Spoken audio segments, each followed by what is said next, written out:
Hey folks, dusting the cobwebs off here just a bit. uh, Life's been moving along, and through some indirect peer pressure, I've decided to pick up where I last left off. But first, I need to get you up to speed. This is my 2001 BMW 325i Wagon Aria. A few of you have seen her in some of my old content, but through my own lack of motivation to film and edit, most of the modifications I've done over the last few years have only been documented on Instagram. Now, I have a reason to change all that. 3 years ago, I left the world of motorcycling behind me, mostly due to an impending I need to find a toddler safe vehicle right now necessity, but ironically, it was a change that I didn't know I needed. At the time, I was driving this, an '04 BMW 330 Ci 6-speed, that as the fates would have it was totaled due to being rear-ended 8 days after purchased. I replaced it with an '05 330 Ci ZHP 6-speed, and through a series of events ended up taking the fun parts from both coupes and putting them into Aria. At the time, I was a journeyman motorcycle mechanic by day, and by night for 2 weeks I played car guy, following internet forums and YouTube videos on how to get a 330 manual drivetrain into an auto chassis. Mind you, before this bright idea, the furthest I had ever been into an engine bay was for spark plugs, and even then that's not saying much. As luck would have it, the swap went well. 3 cars drove in, one drove out. And for months after, I subsequently drove myself insane, listening to every little new noise, hoping whatever it was wouldn't put me on the side of the road, or better yet, off it. Despite not having any major issues, if you don't count forgetting the rear sway bar as an issue, the wagon drove fantastic. It was peppy, unique, and practical. Best of all, it managed to sate my hunger to modify. That didn't last long. Soon after, the never ending mental list of modifications began tormenting me. Get wheels, lower it, do some bolt ons. I wanted to make it mine.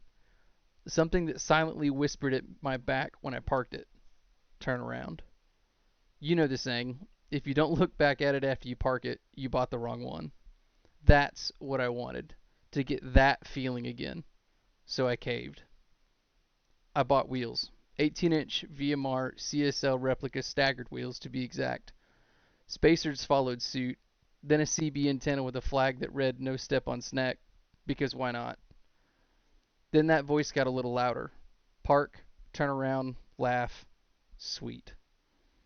After a while, I grew restless again. I wasn't interested in dumping money into a turbo build.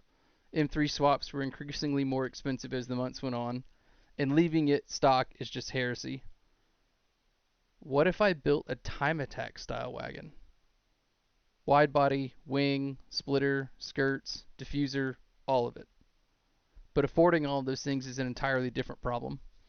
I eventually came to the conclusion that I can build things, so why not just build it? I started small-ish.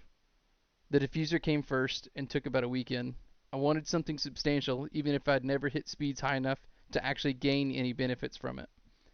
Goal number one was to not have a piece of plastic just self-tapered to the bumper. You know what I'm talking about. The aluminum diffuser stood about 6 inches tall, spanned the entire width of the rear, and began just behind the differential.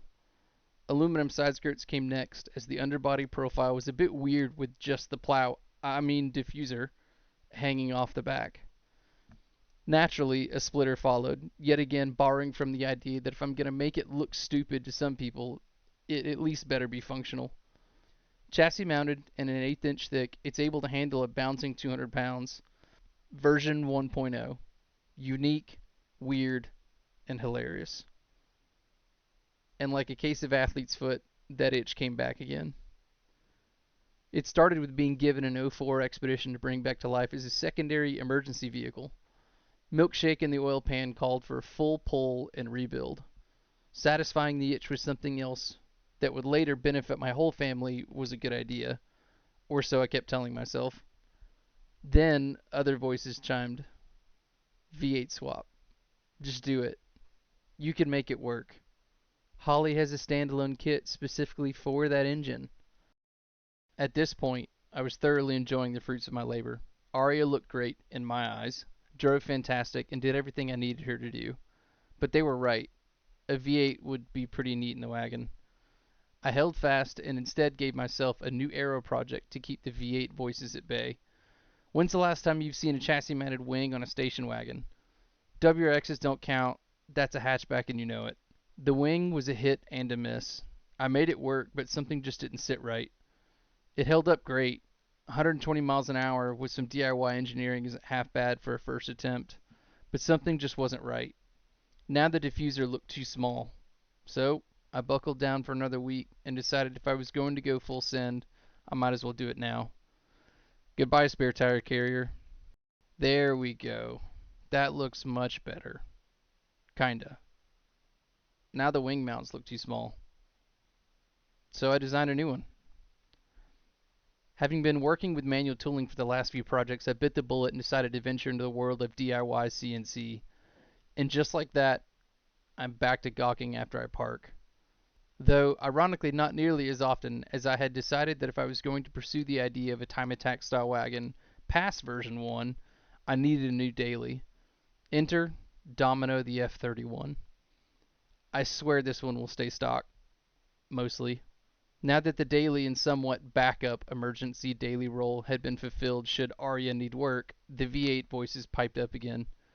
Having already received and stored the newly rebuilt heads for the 4.6, the block was out at the machinist when an opportunity arose I couldn't pass up.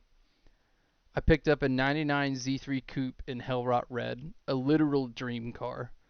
Fading paint and obliterated seats be damned, it's hands down my favorite car to drive. Not long after, another opportunity arose. The V8 voices rejoiced as I brought home a free '04 5.4 liter junkyard motor. Now that I have another fun car and the daily, I have to V8 swap Aria. Fuck. I had the 3 liter out the next day, and for the record, engine pulling parties should be a thing if they aren't already. Knowing the V8 was going to be a tight fit, actually having it beside the car for reference measurements solidified that this is going to be a wild ride. It'll fit, but not without some massaging. The size difference from stock didn't quite hit home until I set the transmissions beside one another. Oof. The next logical course of action was to clean the bay and gut the interior, both of which took an evening each. And now, we're at the present. From here on, the progress will be filmed as much as possible. The goal is to have the car running and driving this summer, with cage work and buckets later on. I don't have a set schedule I'll be following, but I'll at least try to post an update once a week. Should my pace pick up more on the project, the post should follow likewise. For what it's worth, I've had a part of me missing these last few years. This part. As long as I can keep progress moving forward, I hope to hear from some of you OG members as I shift from 2 wheels to 4. And if you decide to move on, I wish you all the best. Cheers till next time.